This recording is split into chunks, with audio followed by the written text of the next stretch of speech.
Mom cried. You never did anything for this family. After I refused to help my brother. I just smiled and said, You're right, that's why I paid off the house without telling you. I didn't flinch. I didn't yell back. I didn't even blink. When my mother shrieked those words, You never did anything for this family. All I did was smile. A tired, thin-lipped smile that had been waiting years to surface. And then I said it. Quietly, but with enough weight to flatten the room. You're right. That's why I paid off the house without telling you. For a moment, there was silence. Not the calm kind. The kind that hovers over a wreck just before the flames break through. My brother Josh's jaw fell open. My mother's rage paused, confused, uncertain. And my father? He leaned forward like he hadn't heard me right. That's when it all started to unravel. You see, I've always been the quiet one. The steady hand? The background character in my own family. Josh was the star, the golden boy who always needed bailing out but never lacked a spotlight. I was the one who skipped vacations to work double shifts. The one who fixed leaking pipes without being asked. Who showed up early, stayed late, paid bills I didn't owe, just to keep the wheels turning. I thought they saw me. I hoped they did. But if they ever looked, it was only to ask for something. And this time, they wanted me to save Josh. Again. Apparently, his latest investment opportunity turned into an actual lawsuit, fraud, bad checks, frozen accounts. He needed bail money, lawyer fees, and a miracle. And of course, the family meeting was less a discussion and more a dog pile. My mother started in immediately. You have the money. We know you do. Just help your brother for once. For once. That was the part that cracked something in me. And then she screamed those words, loud enough to shake the windows. You never did anything for this family. So I told them. I told them I paid off the mortgage 4 years ago. Quietly. In full. The bank records, all in my name. I kept their home out of foreclosure when Josh stopped paying the taxes he promised to cover. I rerouted their utilities onto my own credit card because they kept losing track of the bills. I was the one who wired $12,800 to cover Dad's hospital stay after their insurance lapsed. I have the receipts. All of them. But that wasn't the end of it. That was just the hook. It started with a utility bill. A small envelope in my mailbox. I had just come back from a long day at work, back stiff from lifting equipment, hands still smelling faintly of metal and oil. I almost tossed it out, assuming it was junk. But the address caught my eye. It wasn't mine. It was theirs. My parents' electric company had accidentally mailed me a copy instead of them. I opened it. Confused at first, then angry. The balance was 0. Not overdue. Not pending. 0. Because it had been auto-paid, for months, through my card. That's when I started combing through my accounts. Phone bill. Gas. Property taxes. All being pulled from my bank, routed through an old joint account I'd forgotten existed. I hadn't signed up for that. But Josh had access. So did Mom. I wouldn't have noticed if that envelope hadn't been misdelivered. The deeper I dug, the more I found. Then came the paper trail on the house. The mortgage, which I'd been quietly paying off since Dad lost his job during the downturn, had officially been transferred to my name. Years ago. I'd set it up that way in case something happened. So they wouldn't be homeless. So they'd be protected. Funny thing about protection, it only works if people aren't stabbing you in the back while you're holding the shield. Josh had been telling them he was covering the taxes. He wasn't. I was. But he was managing their money. Encouraging them to trust him. Playing the hero while siphoning what little they had left in their retirement accounts to fund his businesses, most of which didn't exist outside of a website and a fake invoice. They never questioned him. Why would they? Josh was the baby. The brilliant risk-taker. The one Mom said. Just needed the right break. Meanwhile, I was the cautionary tale. The bore. The reliable one. The one who didn't dream big enough. Who didn't need help because I never asked for any.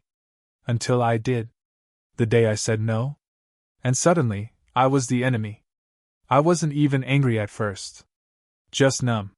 You give and give and give, and when you finally stop, they call it betrayal. That night, I sat in my apartment, staring at years of bank records and receipts, my laptop glowing in the dark like some kind of final witness. I saved everything. Organized it. Filed it away. I didn't know exactly what I was going to do yet. But I knew this much. I was done being the good son they never saw. It was supposed to be a family dinner. That's what Mom called it when she texted. Come over.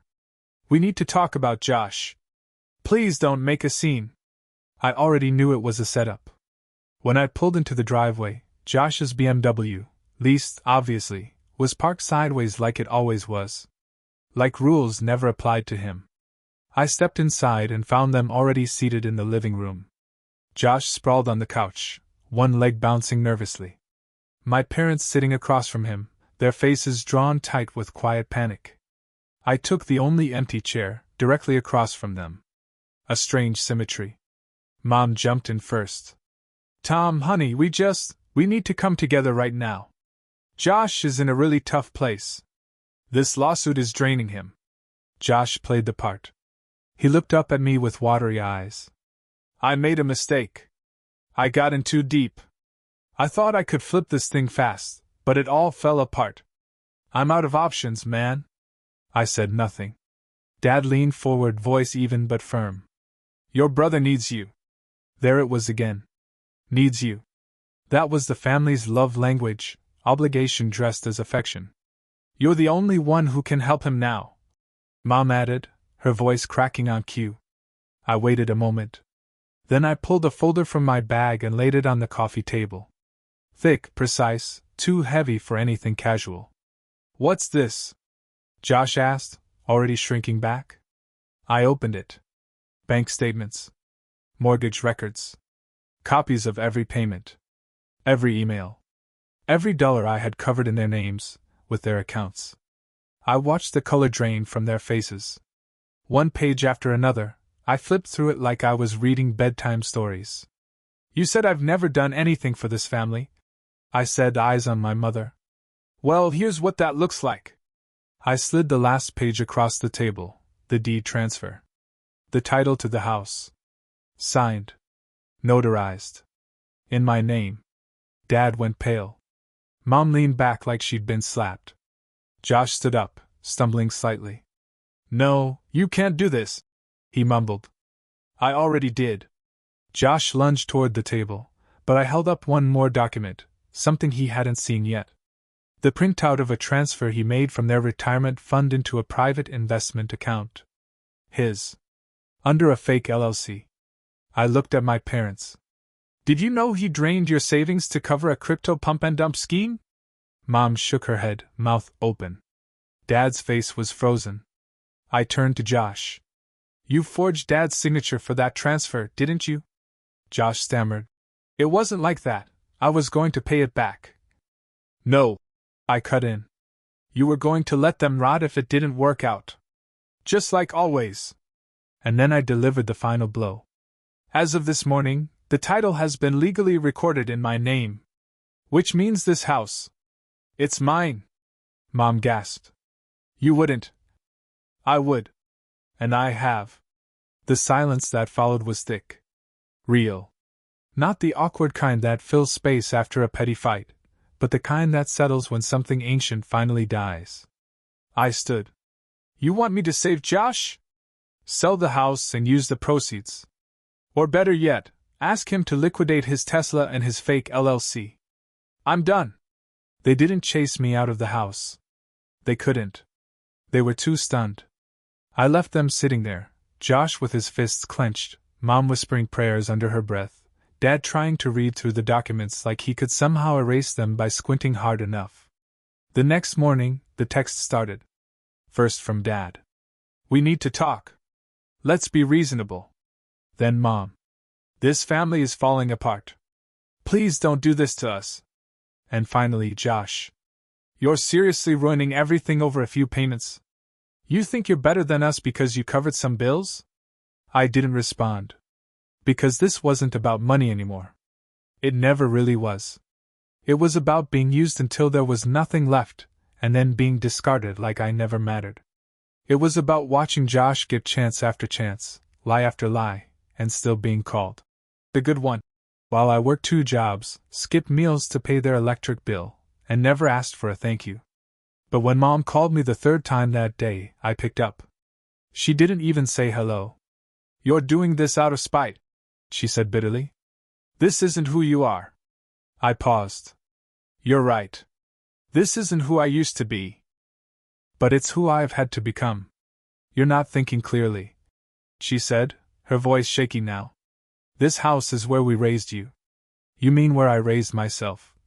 I replied. "While you were busy defending Josh's every screw-up and pretending everything was fine." She didn't answer. "I'm not taking the house to punish you," I continued. "I'm taking it back because I earned it. I saved it. I paid for every brick you sat on. We're your family," she said, but there was no conviction left. "No," I said calmly. "You're Josh's family. I was just the insurance policy." I hung up. Then I called my lawyer and started the process to formally evict them. Not out of cruelty. Out of closure. Because there was no salvaging what they'd broken. They'd made it clear for years, I was only good for what I could give. And now? I was giving them nothing.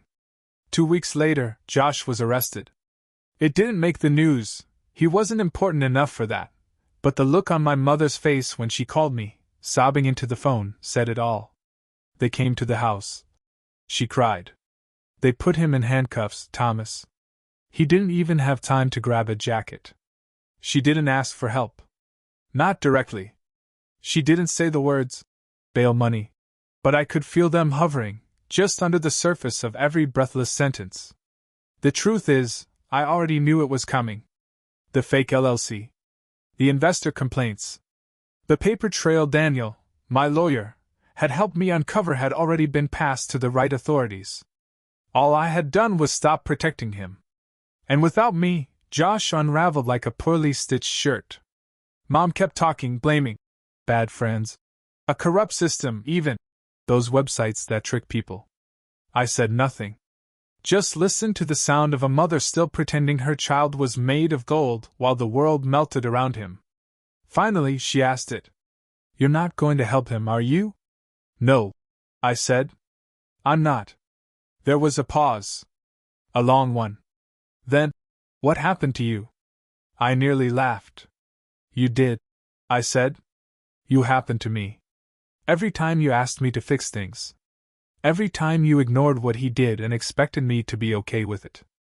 I just didn't want to lose the family." She whispered. "Then maybe you should have treated all of it like a family." I hung up. The next morning, I checked the county website. Josh had posted bail. Not through me, of course. Probably borrowed, begged, or scammed it from someone else. But the damage was done. His record was no longer clean. His reputation, at least to those who mattered, was stained. And the house? My lawyer filed the notice that same day. 30 days. That's what they had. The envelope came in the mail a week after the eviction notice was filed. No return address, just my name in my mother's neat, looping handwriting.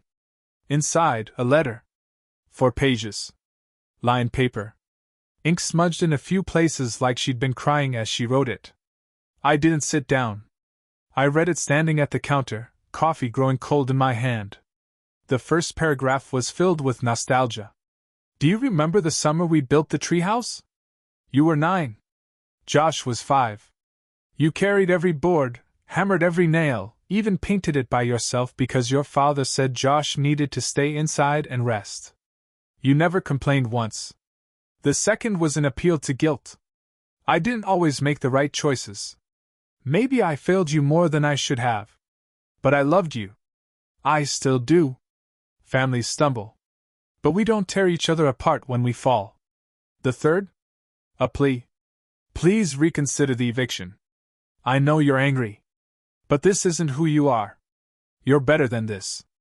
If you let us stay, I'll talk to your father. We'll come up with a plan to repay you. Just don't destroy what little peace we have left." No mention of Josh's arrest. No apology for the years of gaslighting. No acknowledgement that I'd carried them quietly for over a decade while they smiled in Josh's direction and forgot I existed. At the end, she'd added, P.S. You were always the strong one. The one we could depend on. Don't stop now. I folded the letter carefully, slid it back into the envelope, and tucked it into the top drawer of my desk. Not because I was considering her request, but because that letter was the most honest thing she'd ever sent me. She wasn't asking out of love. She was bargaining from fear. I called Daniel. They're going to try to stall, I said. Probably claim hardship. He sighed. Already filed a counter-response this morning. They're trying to block the eviction under health-related stress. I nodded. Push through.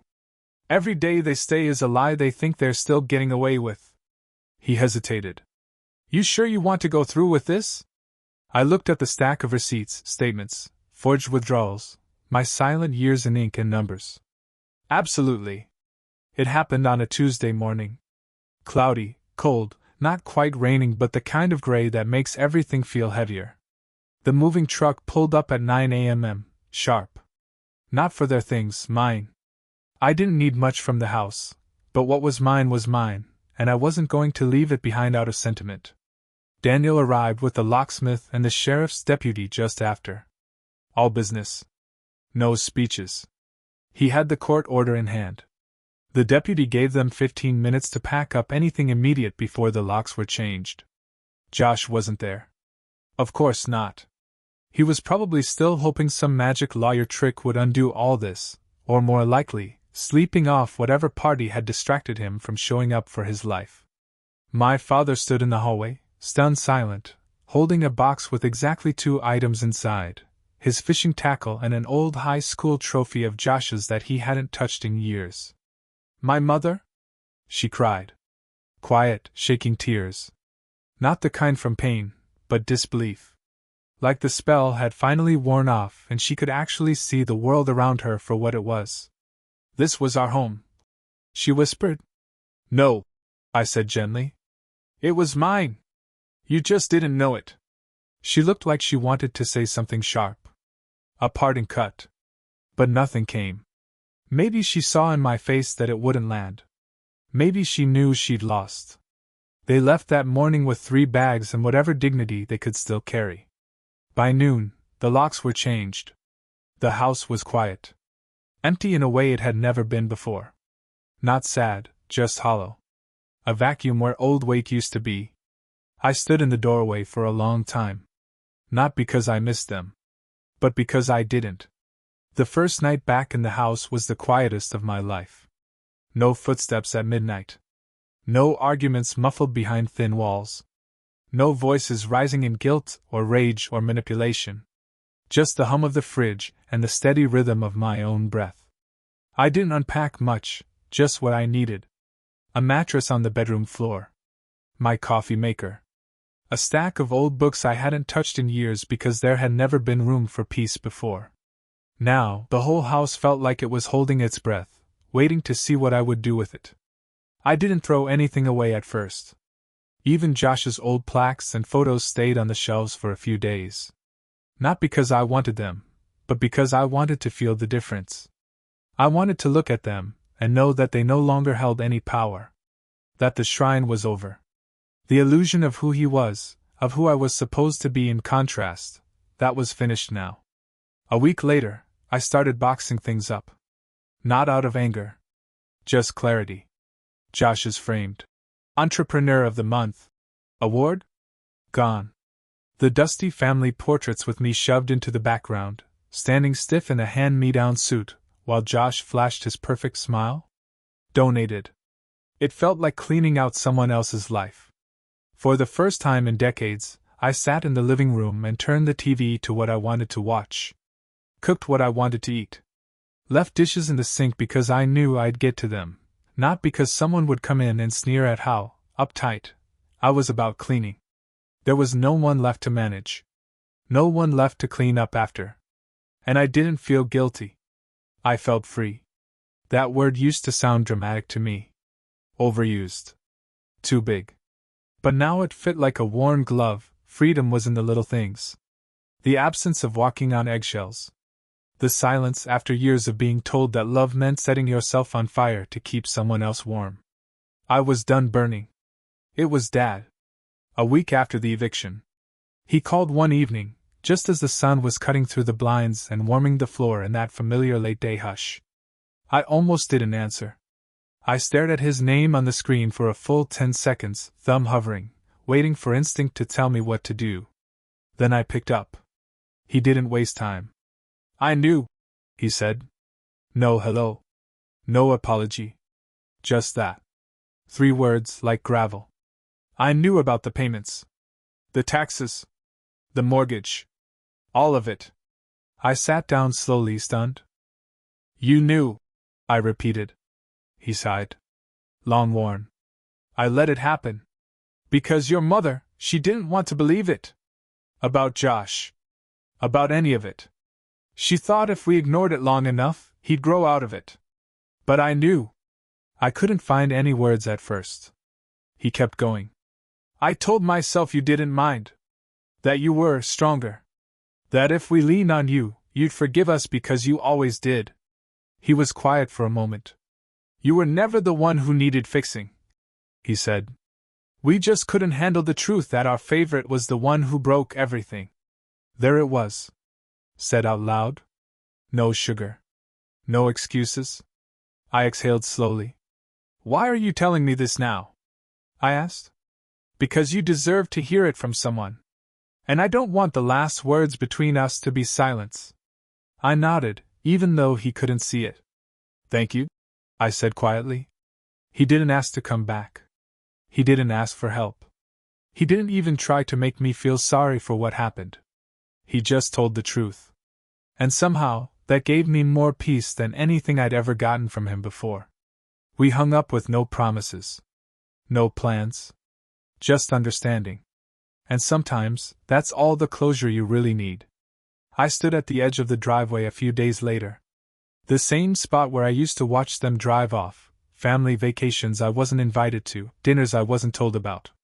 The same cracked pavement I'd swept in silence every fall while Josh got credit for mowing the lawn once. This time, it was mine. All of it. Not just the deed. The life. And I didn't feel triumphant. I didn't feel sad. I felt done. Done explaining. Done proving. Done carrying people who called it love when they needed something and indifference when they didn't. I still have the letter Mom sent. Still have the voicemail Dad left that night, quiet and ashamed. I don't play them. I don't reread it. But I keep them. Not as memories. As reminders. You don't owe anyone your silence just because they're uncomfortable with your truth. So here's mine. Sometimes walking away isn't an act of cruelty. It's self-respect, finally choosing to speak in the only language they ever understood, leaving.